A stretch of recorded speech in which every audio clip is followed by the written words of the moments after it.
안녕하십니까. 법무법인평안의 득공이 변호사 최봉균입니다.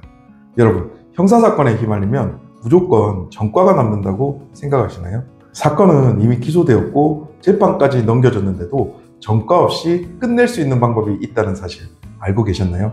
오늘 영상에서는 많은 분들이 잘 모르시는, 하지만 실제로 엄청난 기회가 될 수 있는 선고유예에 대해 제대로 설명드려 보겠습니다. 변호사님, 형사사건에서 가장 이상적인 결과는 무엇일까요?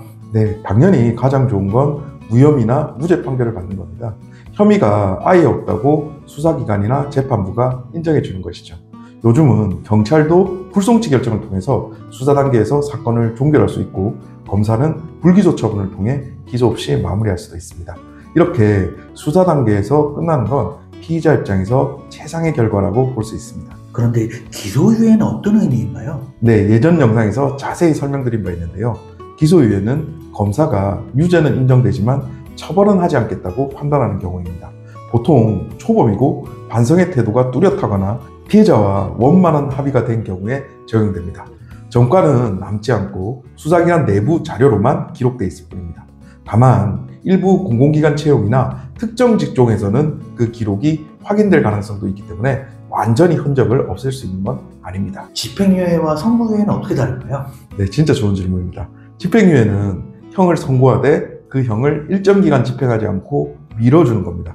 즉, 유죄 판결은 확정되고 전과도 남습니다. 반면 선고유예는 형 자체를 선고하지 않고 보류하는 것입니다. 일정 기간 문제가 없으면 아예 그 형은 선고되지 않은 것으로 간주되는 것이죠. 따라서 전과 기록도 공식적으로 남지 않고 실질적으로 전과 없는 상태로 생활할 수 있습니다. 다만 내부 기록에는 남기 때문에 아주 예민한 신원조회가 필요한 직종에서는 검토 대상이 될 수도 있습니다. 그런데 애초에 검사 단계에서 기소유예를 하면 되지 왜 선고유예까지 가게 되는 거죠? 네, 그런 경우가 있는데요.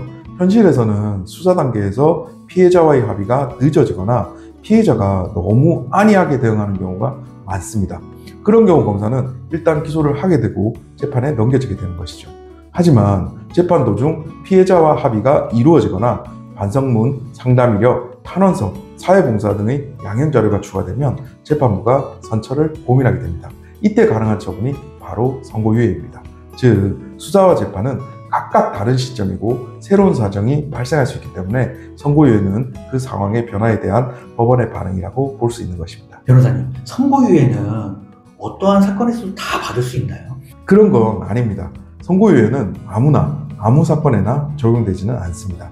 형법상으로는 2년 이하의 징역 또는 500만 원 이하의 벌금에 해당하는 사건만 선고유예가 가능합니다. 그 말은 경미한 범죄여야만 한다는 것이죠.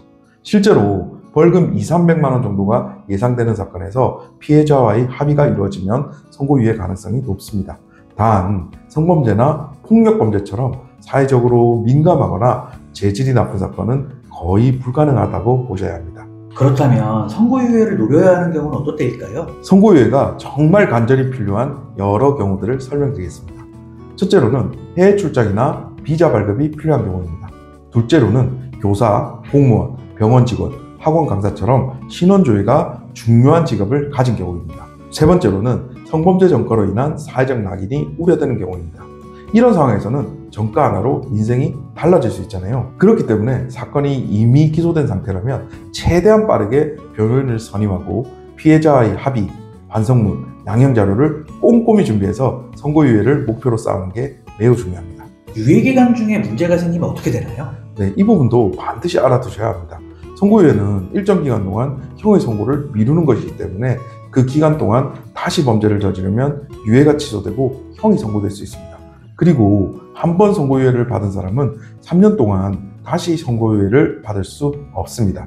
즉, 한 번 받은 선고유예를 가볍게 생각하시면 절대 안 됩니다. 여러분, 형사사건은 그 자체만으로도 큰 스트레스지만 그 이후의 인생에까지 영향을 미칠 수 있는 전과 문제는 훨씬 더 치명적입니다. 오늘 영상에서 알려드린 선고유예는 이미 재판까지 진행된 상황에서도 전과 없이 마무리할 수 있는 마지막 기회가 될 수 있습니다.